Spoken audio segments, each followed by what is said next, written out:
मिला।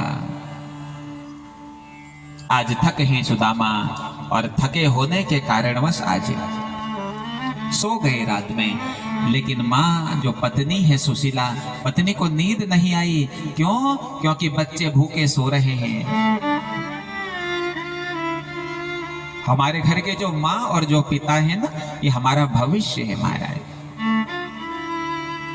जो माता होती है वो वर्तमान की चिंता करती है। माँ चाहती है मेरे बेटे ने आज खाया या नहीं खाया, माँ को आज की चिंता होती है। और जो पिता होता है महाराज, उसे भविष्य की चिंता होती है। पिता भविष्य की चिंता करता है और माता वर्तमान की चिंता करता है। इसलिए सज्जनों, अगर जो माता और पिता का सम्मान नहीं करता, फिर जीवन में भूतों का प्रवेश होता है महाराज। वर्तमान और भविष्य के बीच में भूत हैं। जिसने माँ की सेवा नहीं करी, पिता की सेवा नहीं करी महाराज, फिर उन्हीं के घरों में भूत आते हैं। आते नहीं आते बताइए? फिर तो ढोल बजाने में ही पूरा जीवन व्यतीत हो जाता है। फिर यहाँ डंगरी बुलोनू, वो वहां डंगरी बुलोनू, मणि रजन महाराज हैं। वर्तमान और भविष्य जिसने मजबूत कर लिया, उसको भूत सताते नहीं है। प्रेम से बोलना पड़ेगा राधे राधे राधे।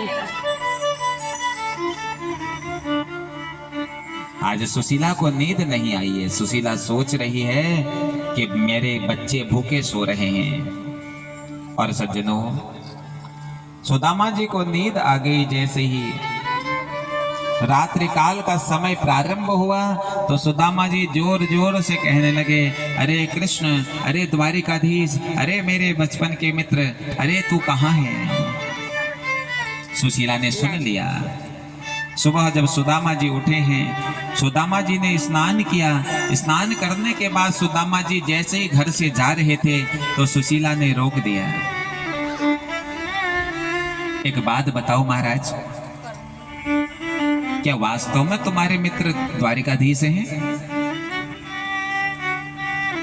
सुदामा जी कहते, तुम्हें कैसे पता? सुशीला कहते, कल रात जब तुम सोए थे ना, तो तुम कह रहे थे कृष्ण द्वारिकाधीश मेरे मित्र, तो मैंने सुन लिया था। अब मैंने सुन लिया था। बताओ तुम्हारे मित्र हैं क्या? सुदामा जी कहते, देखो सुशीला, वो मेरे बचपन का मित्र है। अरे बचपन में तो न जाने कितने मित्र आते हैं, न जाने कितने मित्र चले जाते हैं। जरूरी करना है कि वो मुझे याद ही रखे। और एक बात बताऊं सुशीला, अब वो बहुत बड़ा राजा बन गया है। कहाँ वो राजा और कहाँ मैं ये ब्राह्मण। सुशीला कहती है, तीनों की परीक्षा आपत्तिकाल के समय में ली जाती है। धीरज, धर्म, मित्र और नारी, ये चारों की जो प्रतीक्षा है वो केवल आपत्ति काल में ली जाती है महाराज। तुम्हारे भीतर धैर्य कितना है, ये आपत्ति काल के समय में देखा जाता है।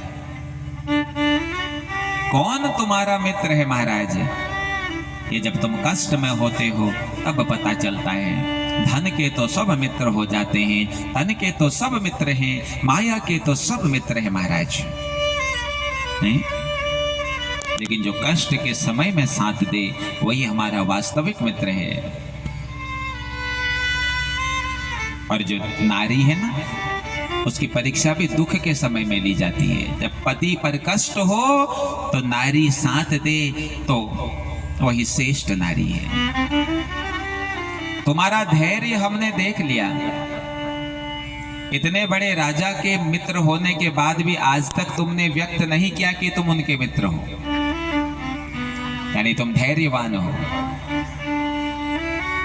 और मैं तुम्हारी नारी हूं, तुम्हारे साथ, तुम्हारे कंधे से कंधा मिला करके चल रही हूं। और अब बारी आती है मित्र की।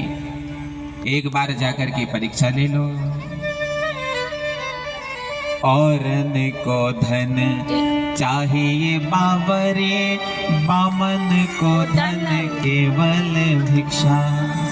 औरों को धन चाहिए देवी, अरे हम तो ब्राह्मण हैं, हमारा धन तो केवल ये भिक्षा से ही होता है। पत्नी कहते जाओ कहीं से कुछ मांग तो लाओ, कुछ धन मांग लाओ किसी से। सुदामा कहते हैं मैं ब्राह्मण हूं, मैं झूठ नहीं बोलता। किसी के पास अगर मैं धन मांगने जाऊंगा तो क्या कह करके आऊंगा बता तू। हम भी जब किसी से कुछ पैसा मांगते हैं तो कहते हैं ना भैया थोड़े पैसे दे दे, कल वापस कर दूंगा।